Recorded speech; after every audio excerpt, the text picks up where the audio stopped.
한학을 서당 다니다가 동학도로 들어갔다가 그 다음에 의병이 됐다가 그 다음에는 나중에 이제 감옥에서 나와서 단발을 하는데 마법사에 가서 하게 되죠. 또 불가에 또 기울여 했습니다. 그러다가 나중에 거기서 못 견디고 또 나와가지고 이제 나중에 황해도로 가서 계몽운동을 하고 또 기독교로 이렇게 전환하게 되니까 단계가 상당히 시행착오를 겪으면서 몸으로 부딪혀가면서 많은 과정을 겪게 되는데 이승만의 경우는 뭐 말씀드리겠습니다만은 다 아시는 바와 같이 육아적인 교육을 받은 시기로부터 바로 기독교식 교육을 받고 배제학당들에 가서 그 다음에 기독교로 전환을 하는데 이 단발을 하는 과정도 아주 심플하게 이렇게 전환을 하게 됩니다. 올리버 박사의 기록에 보면은 정확한 단발을 한 그 연월일을 알 수는 없습니다. 현재 찾아본 바로는. 근데 대체로 문맥상으로 봐서는 올리버 박사의 기록이나 다른 데 보면 대체로 1896년 정도로 유추가 됩니다.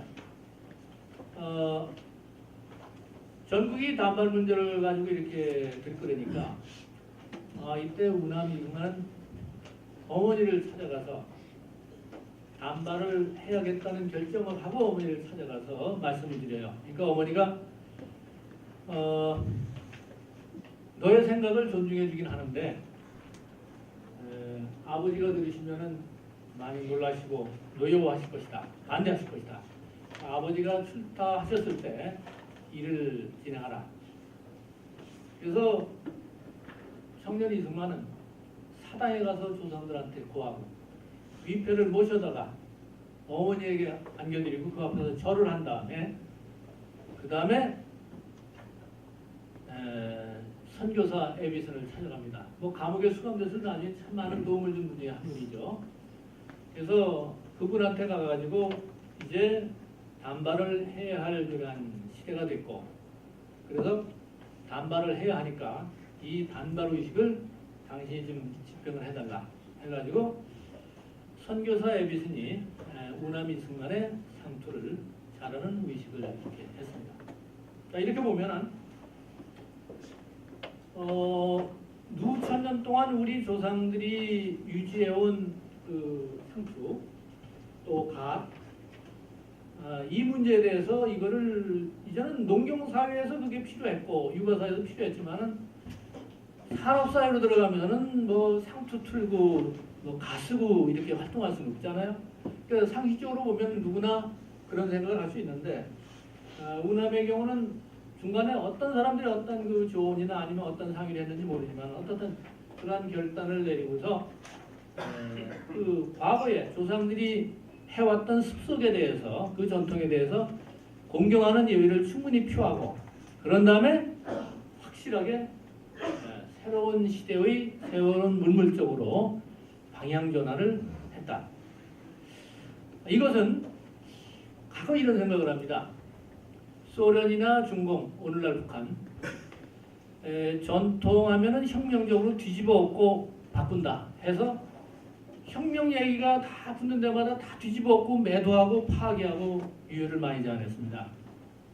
그렇게 한 나라들 보면 물론 똑같이 새로운 방향으로 나가는데 그런 식으로 뒤집어 엎고 유혈을 자아내면서 매도하면서 전통을 전환한 경우 그래서 저는 대체로 중공도 그렇고 소련도 그렇고 북한도 그렇다고 보는데 사실 결과가 안 좋습니다. 그런데 대체로 새로운 시대, 그러니까 근대화를 해나가는데 전통에 대해서 취사 선택을 해서 유지할 건 유지하고 버릴 건 버려야겠죠. 전통의 가치는 충분히 인정하면서 새로운 방향 전환을 해서 연착륙을 한 나라들 아마 영국이나 일본도 그렇게 볼 수 있겠고 대한민국도 그렇게 볼 수 있지 않느냐 생각을 합니다. 그래서 이승만 청년의 경우 단발을 행할 때 그 엄청난 고민을 하고 엄청난 생각을 했을 텐데 방향 전환을 해서 과감하게 새로운 길을 선택하는 방법은 전통에 대한 예의를 충분히 갖추고 새로운 시대로 과감하게 이렇게 방향 전환을 했다. 그 점은 한 청년의 어떤 그 뭐랄까 단순한 어떤 그 위례라고도 할 수 있지만은 이러한 의식이나 이러한 그 어떤 선택 결정 집행이 국가 리더가 됐을 때 그렇게 반영이 된다면은 훨씬 더 좋은 결과가 있지 않았겠느냐. 뭐 김일성이나 뭐 대통령이나 스탈린이 한 그런 방식보다는 결국 이러한 전통에 대한 자세와 또 새로운 시대로 갈 때의 어떤 방향 전환 방법 이것이 자유민주 체제의 대한민국 국가 건설을 오늘날에 이르기까지 이렇게 자유민주 체제의 발전 그리고 고도의 산업화의 기틀을 닦는데 아주 중요한 역할을 한 그러한 의식 구조가 아니겠는가 이런 생각을 하게 됩니다. 시간이 많이 지나서 이런 정도로 마무리를 하겠습니다. 많이 안 지났습니다. 아 그렇습니까? 그럼 결론을 제가 지금 잠깐만 읽고